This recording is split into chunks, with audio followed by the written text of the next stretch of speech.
rinci soal aturan main bank digital, kita langsung tanyakan kepada Ketua Dewan Komisioner OJK Wimbo Santoso. Selamat malam Pak Wimbo. Malam. Oke. Sehat ya Pak?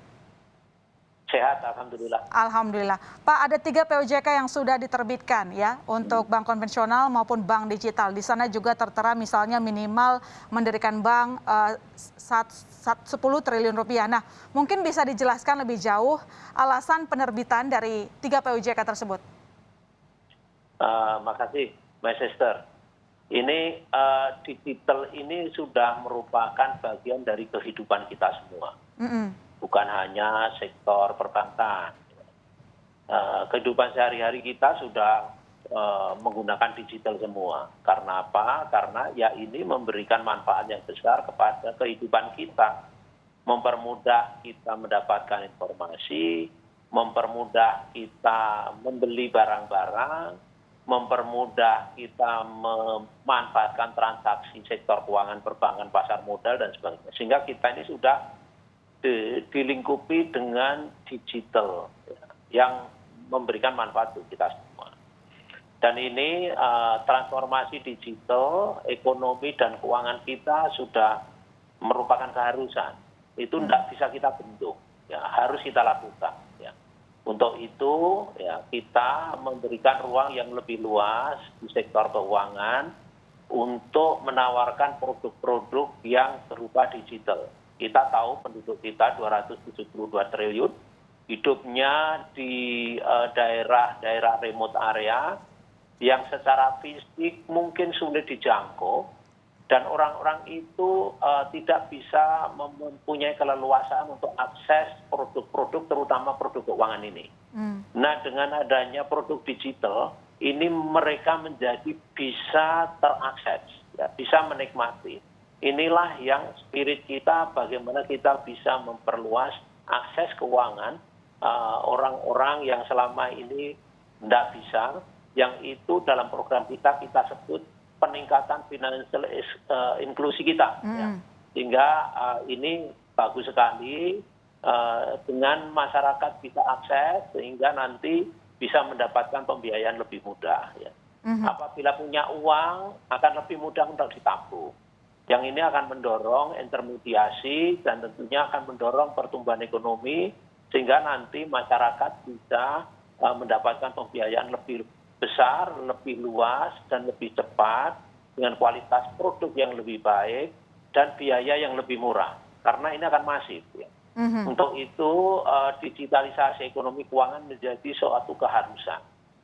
Dari sekarang ini produk keuangan bisa saja ditawarkan oleh bukan bank, ya, non bank bisa menawarkan, mulai dari produk payment, produk wallet, ya, bahkan sekarang ini itu terintegrasi antara e-commerce, ya, e-wallet, ya, dengan produk-produk keuangan lainnya, produk pembiayaan ini bisa sudah terintegrasi.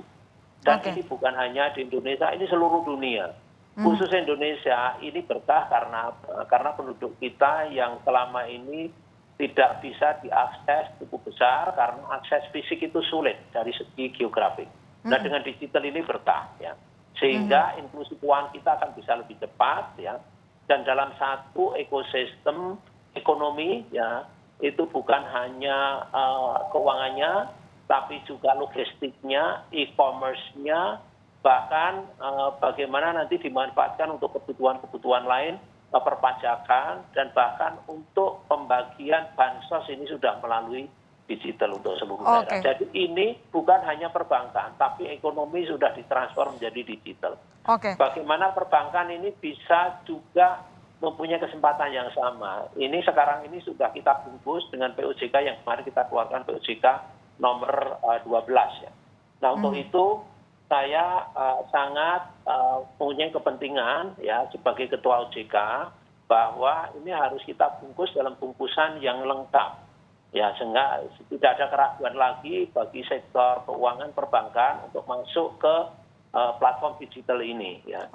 Sehingga nanti ini adalah produknya, ya, produknya itu semuanya mungkin akan ditransform menjadi produk digital, sehingga nanti ini akan merupakan hal yang baik bagi perbankan kita, akan menjadi lebih kompetitif ya. Dan juga ini bukan hanya untuk kepentingan domestik, tapi ini juga bagaimana kompetisi kita di internasional. Jadi ini seluruh dunia melakukan hal yang sama. Oke Pak Wimbo, ngomong-ngomong soal transformasi digital yang tadi Anda sebutkan, lantas bagaimana POJK ini dapat mempercepat transformasi digital, lalu kembali ke rumus yang tadi Anda katakan, percepatan transformasi digital bisa mendorong pertumbuhan ekonomi? Ini dengan POJK ini adalah bungkusan formalnya ya. Tapi dalam kenyataannya ya produk ya perbankan sudah mengarah ke situ ya. Jadi tanpa menggunakan POJK ini beberapa bank sudah menawarkan berbagai produk yang berbasis digital ya.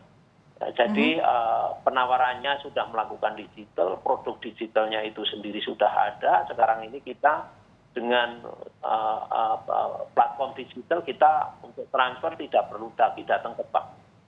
Ya, untuk kirim uang kepada saudara kita tidak perlu lagi ke bank. Dengan menggunakan platform digital sudah bisa dilakukan. Bahkan sekarang ini beberapa bank sudah masuk kepada kredit-kredit yang berbasis digital. Ya. Dan ini bahkan sudah lebih cepat dilakukan oleh non-bank, peer-to-peer lending. Ya. Bahkan juga di pasar modal ada equity crowdfunding. Ya. Dan juga di e-commerce ini sudah link dengan pembiayaan yang ditawarkan satu paket dengan pembelian melalui e-commerce. Ya, dan juga kita payment ya dengan digital wallet ya kita sudah bisa. Nah ini perbankan semua akan bisa melakukan itu. Dan sekarang ini beberapa bank sudah bekerja sama dan bahkan sudah mempunyai produk-produk itu. Jadi ini bungkusan saja yang kita harapkan lebih firm, lebih jelas untuk move forward. Dan tentunya ada kaidah-kaidah yang kita pasang bagaimana nanti concern kepada literasi kepada masyarakat. Ini tanggung jawab kita bersama. Berikutnya bagaimana risk manajemennya kaitannya dengan digital ini. Risk-nya ada risk berkaitan dengan operational risk dan juga risiko-risiko cyber. Ini menjadi perhatian kita.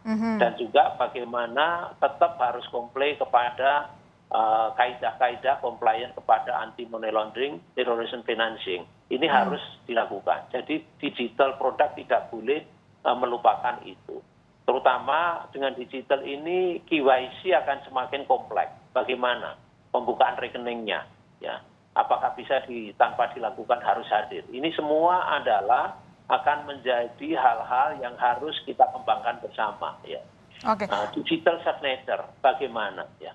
Digital dokumen bagaimana? Jadi ini banyak hal-hal dalam praktek yang terus kita kembangkan dan kita akan bekerja sama seluruh pemangku kepentingan agar bisa bersinergi mendorong percepatan ini. Nah, dan artinya Indonesia tidak boleh ketinggalan dari negara lain berkaitan dengan ini karena kita memerlukan itu. Artinya dalam POJK tersebut sudah menjamin perlindungan konsumen seperti data transaksi nasabah ya? Harus. Itu suatu keharusan. Ya. Suatu keharusan. Dan berikutnya Pak mungkin bisa dijelaskan lebih detail lagi. Ini kan yang namanya aturan untuk bank digital sudah lama ditunggu gitu ya. Bagaimana OJK dapat menjelaskan bahwa mungkin banyak perbankan yang saat ini tengah mengantre untuk mendaftar jadi bank digital? Nah, ini tolong dibedakan bagaimana mentransfer produk ya menjadi digital. Ya ini silakan, ini adalah ada kaidah-kaidah tentang produk yang harus dipatuhi oleh bank untuk menawarkan digital. Tadi kami bilang, tolong ini masyarakat harus paham, transparan, ya, dan juga bagaimana cybernya, risknya, dan juga bagaimana ini operational risknya harus di backup dengan satu sistem yang bagus dan sebagainya. Itu semua adalah untuk produknya. Nah, sedangkan kita tidak akan ada dikotomi bank mana yang digital, yang tidak digital, ya. Produk ini bisa diberikan kepada produk digital ini atau yang kita sebut digital banking itu semua bank bisa melakukan asal memang memenuhi kaidah-kaidah tadi, kaidah know your customer, kaidah risk management, kaidah juga transparansi, cyber risk itu harus dilakukan setiap produk digital yang dilakukan ya.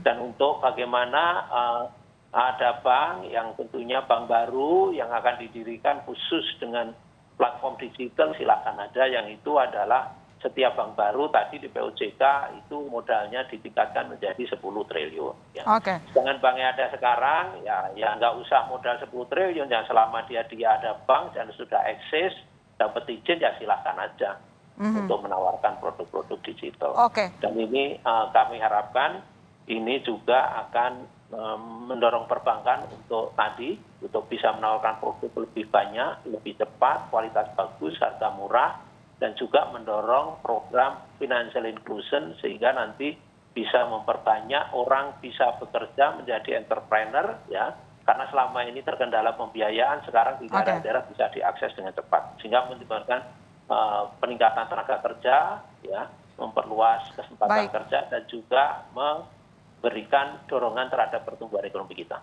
Baik, itu harapan kita bersama, harapan baik di balik diterbitkannya 3 POJK. Terima kasih Pak Wimbo telah bergabung di Berita Utama. Selamat malam, sehat-sehat selalu Pak. Terima kasih.